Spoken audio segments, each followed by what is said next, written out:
orang Birman. Dia berkata demikian, janji Tuhan itu secerah matahari. That is faith. Itu iman. Di dalam penderitaannya dia tidak mundur. Dalam pernikahan kita, kalau sekarang tidak akur, be faithful. Kan semua mau umur panjang, ya nggak? Rata-rata kita kan 4 tahun lebih lama hidupnya. Now I want to shift gear. That's love. Last week we talked about unconditional love. Today we talk about suffering. In your suffering, you will experience God's joy. Now I want to go to the second part. Now it's about the mouth part. Does it sound familiar? The relationship wasn't working for me anymore. Aduh, hubungan saya ini udah gak kemana-mana nih. Buntu jalannya. Yang kedua, kebutuhan kita berbeda. Yang ketiga, I wasn't happy. Yang keempat, saya sudah berubah, dia belum. Hey, I deserve more. Aku lebih layak daripadamu. Sekarang ini kita tidak seperti waktu kita menikah. We are completely different. Tahu-taunya kamu itu monster, ya. Saya pikir dulu kamu itu orang yang lemah lembut. Turun mobil sebelum saya buka pintu, kamu sudah buka pintu. Kalau jalan saya dipegang tangannya. Oh, sekarang kamu itu berubah. Hei, udah gak ada lagi nih api keintiman dalam pernikahan kita. Kita selalu bertengkar. Bagaimana kita bisa jadi teladan yang baik untuk anak-anak kita? Does it sound familiar? You don't have to raise your hands. Saya akan volunteer untuk Anda. Because I did that. Saya juga pernah. Saya bisa identify dengan kalimat-kalimat ini. So, any hope? Yes, there is hope. Kalau nggak ada hope, saya nggak mau cerita pagi ini. Minggu lalu saya berikan satu formula yang ditemukan oleh John Gottman, yaitu profesor psikologi di University of Washington. Dia berkata setiap kalimat yang negatif itu harus diganti 5 kalimat positif. Jadi kalau kita pernah berbicara yang menyakiti pasangan kita, itu kita baru bisa menghibur hatinya kalau kita gantikan 5 kalimat yang positif. Dan dengan rumusan yang sama juga dia menemukan dari 738 pasangan, dan dia berkata akurasi itu 91%. Dia hanya kasih waktu 5 menit. Suami istri dibawa ke dia. Dia cuma diam saja. Dia hanya mendengarkan bagaimana dua suami istri ini berinteraksi. Dan sesudah 5 menit, dia bisa berkata kepada stafnya, this couple will divorce. Dari 738 pasangan, 91% betul tebakan dia. Gimana dia bisa tahu?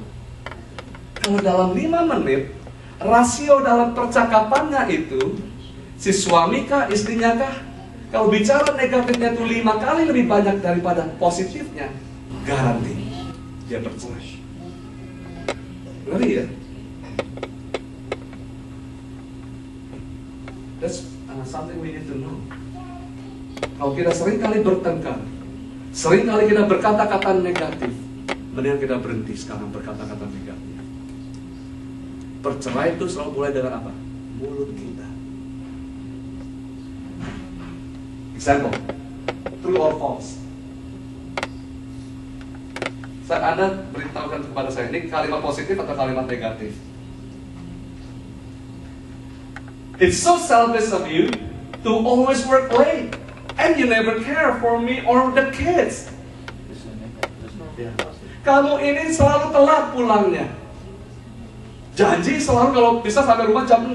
Tapi tiap malam pulangnya setengah 8, jam 8 malam. Kamu ini selalu telat. Kamu nggak peduli sama saya dan anak-anak. Negatif. Nah, dikit betul. Sekarang yang kedua. Sekarang si istri berkata kepada suaminya, I feel lonely. Saya ini rasanya kesepian kalau Anda selalu pulangnya telat. Dan saya rasanya sukar kalau saya tinggal sendiri selalu di rumah. Negatif, positif. Positif. Isinya kan sama dengan yang tadi. Tapi sekarang kalau Anda sebagai istri dan berkata kepada saya, suami, I feel lonely. Can you come home earlier? I guarantee you, your husband will change. You don't want to change? Diki nggak mau berubah. Next one, positif negatif. How many times I have told you never put a metal in the microwaves? Siapa seperti saya pernah sendok ketinggalan dalam microwave? Mau panasin sup, sendoknya lupa dikeluarin, dimasukin sekali sama microwave-nya. I did that. Are you stupid? Yeah, negative for sure. Oh, I'm so angry if my wife said that to me. Are you dummy? Are you Dumbo? How about this? Coba kalau istri kita berkata, did you by any chance? Aduh, Bang, pasti kamu nggak sengaja kan tadi masukin sendok dalam microwave. Saya ampuni kamu. Lega kan? See, situasi boleh sama, tapi cara kita mengucapkan itu bisa berbeda. You can say it with criticism, atau you say it with politeness. Kalau tadi Anda sudah mulai dengan negatif, responnya gimana? Pasti defensif. Coba kalau istri saya berkata, kamu ini gimana sih masukin microwave sama sendoknya? Metal kan itu bisa menyalakan api. Bodoh kamu. Saya akan tahu, jangan-jangan kamu yang taruh sendoknya. And now you want to blame me? Dan itu bahaya kalau kita terus-terus bersikap negatif. Kata tadi John Gottman, sudah pasti kita akan bercerai. Sekarang saya mau ajarkan bagaimana kita bisa berkomunikasi dengan baik. Douglas, this is what I left you for on Thursday night. Caranya, the next one, the pyramid. Sekarang mau kita berubah cara kita berbicara dengan istri dan suami kita, anak-anak kita satu sama lain. Ingat, modalnya cuma gampang. 4 huruf, cone. Ucapi sama-sama saya, cone. The first C is caring. Go back to that microwave example.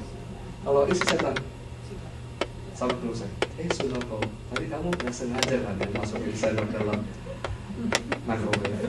Kalau saya nggak bilang, no, tadi saya kelupaan. Saya nggak bilang, itu sih kamu. Tinggalin sendok. Coba kalau kamu nggak tinggalin sendok, nggak akan sendok dalam microwave. Tadi udah, apakah tadi kamu? Kamu pasti tadi tidak sengaja. Kalau bisa lain kali jangan begitu lagi. Saya bilang, aduh thank you ya untuk peringatannya mama. Saya pasti nggak akan lupa lagi. Itu caring, to protect you from making a mistake. Supaya jangan sampai berbuat kesalahan lagi. Yang kedua, ucapkan dengan openness. Jangan disembunyikan atau jangan diputar balik faktanya. Yang ketiga, jangan menghakimi, non-judgmental. Yang keempat terakhir, empathetic. Tapi apa? Simpatik. Pasti suami kita nggak akan mau sengaja masukin microwave. There's no one in the right mind wants to create a fire in his home. Biarpun suamimu itu pelupa, dia nggak akan lakukan itu dengan sengaja supaya rumah kita kebakaran. Believe me.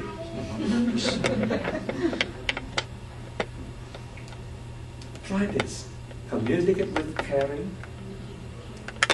openness, non-judgmental, and empathetic. Suami saya kalau pas lihat sendok itu mulai membuatkan letupan api dalam microwave, saya akan langsung feel bad.